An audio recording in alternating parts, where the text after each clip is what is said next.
انسان کو بیدار تو ہو لینے دو، ہر قوم پکارے گی ہمارے ہیں حسین۔ السلام علیکم ناظرین، میں ہوں محمد فیصل جوید اور آپ دیکھ رہے ہیں ہمارا چینل ٹاک وتھ فیصل۔ جیسا کہ محرم الحرام کے شروع ہوتے ہی تمام اپنے پیاروں کی قبروں پر جانا شروع کر دیتے ہیں، ان کی قبروں کی مرمت کرواتے ہیں، تو اس بیلوں کا سلسلہ جاری ہے اور ہمارے ساتھ موجود ہیں قاری محمد ریاض بہاروی صاحب۔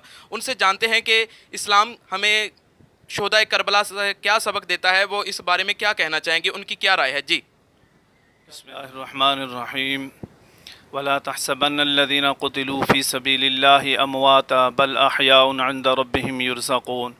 10 محرم الحرام کو امام علی مقام حسین پاک اپنا سر قربان کر دیا اسلام کی خاطر۔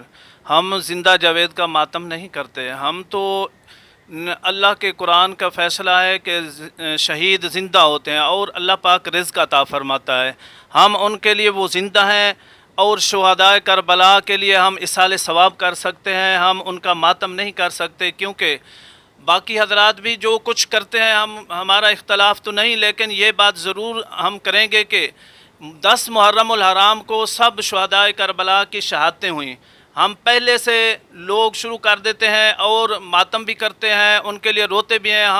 ہمارا عقیدہ یہ نہیں، ہمارا عقیدہ یہ ہے کہ ان کے لیے قرآن خوانی کی جائے، ان کے لیے اصال ثواب کیا جائے، ان کے لیے ان کا جو مشن ہے اس کو جاری رکھا جائے، کیونکہ امام علی مقام حسین پاک نے محرم الحرام 10 محرم کو آپ نے سر سجدے میں کٹوا دیا، لیکن نماز کے لیے سر اٹھایا نہیں اور نماز ایک بھی نہیں چھوڑی۔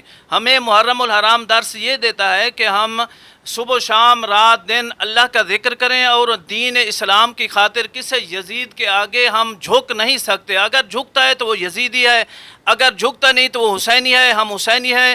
نبی کریم صلی اللہ علیہ وسلم کا ارشاد ہے کہ جو بندہ میری اہل بیت سے محبت کرتا ہے وَمَن مَاتَ عَلَى حُبِّ آلِ مُحَمَّدٍ مَاتَ مُؤْمِنًا شہیدا، میرے اہل بیت کی محبت میں جو زندگی گزار کے دنیا سے چلا گیا وہ شہید ہے اور مومن ہے، ایمان سے گیا۔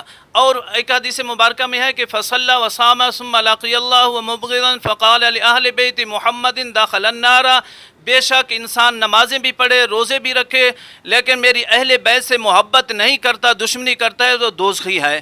اس لیے ہم سب اہل بیت سے محبت بھی کرنی ہے اور اہل بیت کے مشن کو جاری بھی رکھنا ہے۔ وہ کیا ہے کہ یزیدیت کے آگے جھکنا نہیں اور نماز اور اسلام کی خاطر سر قربان کرنا اہل بیت کا مشن ہے، ہم اس مشن کو جاری رکھتے اور قیامت تک جاری رکھیں گے۔